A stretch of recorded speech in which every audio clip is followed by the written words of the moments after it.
Here's a mower I just finished up. It's a Snapper 1438H. Got the hydrostatic rear end underneath it. The original 14.5 horsepower engine blew a hole in the crankcase, and the piston rod cap actually came out the hole, so it was done.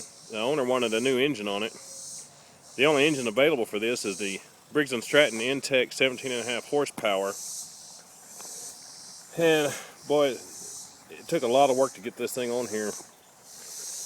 The original motor had a fuel pump on it because the original gas tank has the spigot on top, so it's got a little siphon tube inside it, so it had to have a fuel pump. Well, to put this new engine on here, the old muffler was this goofy thing that came out of here and had a big round part up here, the muffler part. It's set right up against the engine. Well, you can't mount it like this on this new one because it's plastic.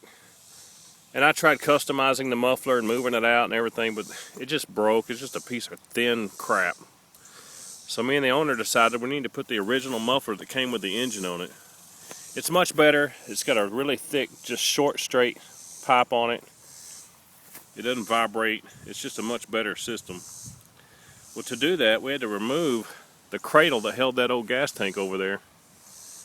It was a big cradle right here, so I had to chop it up.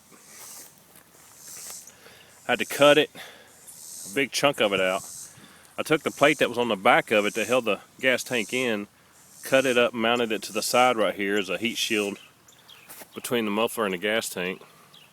I took the piece I cut off right here, flipped it over, cut a little bit off of it, and bolted it back down as a heat shield between the muffler and the fan on the transmission.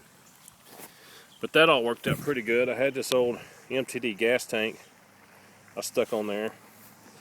But even with this gas tank, since the bottom of it is below the level of the carburetor, I still had to have a fuel pump. Well, this engine doesn't come with a fuel pump, so I took the old fuel pump. Actually, I replaced it, but I took the fuel pump, modified the bracket, turned it around and mounted it to the frame behind the seat, hooked up all the lines. Since this one didn't come with a fuel pump, I had to mount a 1/4-inch spigot in the valve cover for the pulse line to run the fuel pump. But I got all that worked out, and it's perfect. Runs great. Owner should be very pleased. Looks like it came that way. But anyway, that's what you got to do to put a new engine in a Snapper 1438H.